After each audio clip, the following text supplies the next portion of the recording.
Alabama Senator Tommy Tuberville was in today's hearing, and he joins us tonight to talk about it. And, sir, it's good to have you back on.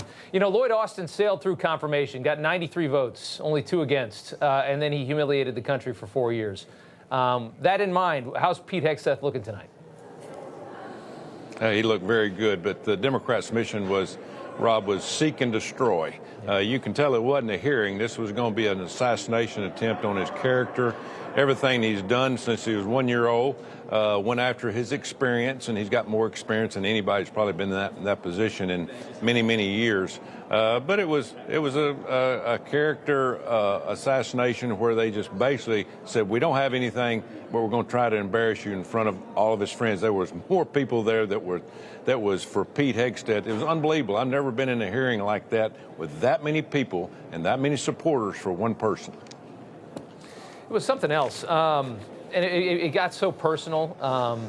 Tim Kaine was disgusting. Mazie Hirono was disgusting. I mean, it was so cheap in a lot of ways.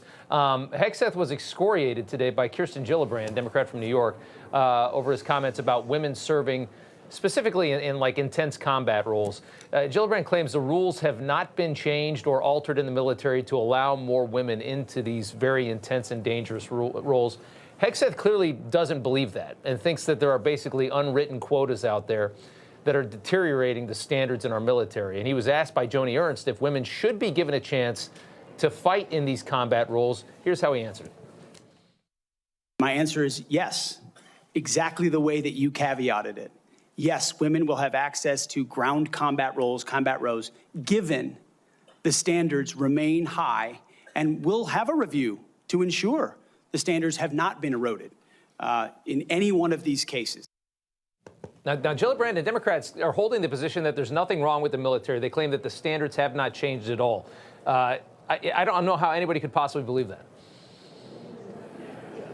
Well, if you look at all this, this is the weakest our military has been in a long, long time. We've been attacked from the top down, Rob, from the Pentagon, from all the leadership, the DEI, all the wokeism, all those things. But women in combat, Pete was all for that.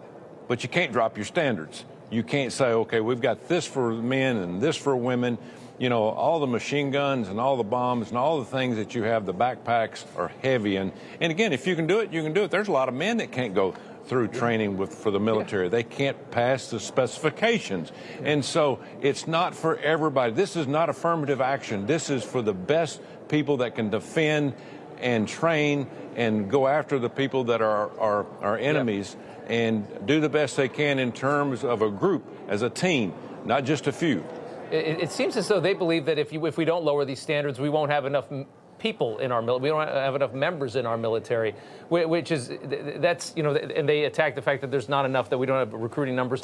I believe that because the standards have lowered is the reason that there is a lack of interest in the military, because if it's not great, what's so great about joining it? You know, if suddenly anybody can get in, if you've got you know, low-hanging fruit that's allowed to get in and fight combat, it's going to deteriorate the interest of people to actually join something so powerful.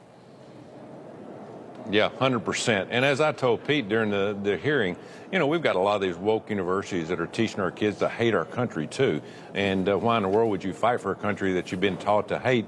There's a lot of things that are involved in all this. But again, it goes back to really wanting to be in the military to defend the greatest country ever. Yeah. We have got to make sure that our young people understand the significance of a strong military. Yeah. You can talk about inflation, you can talk about crime, borders, and all that. If you don't have a strong military, none of that makes any difference, because we're going to be overtaken. Information. Truth. Is freedom. Is Newsmax. It's real news for real people.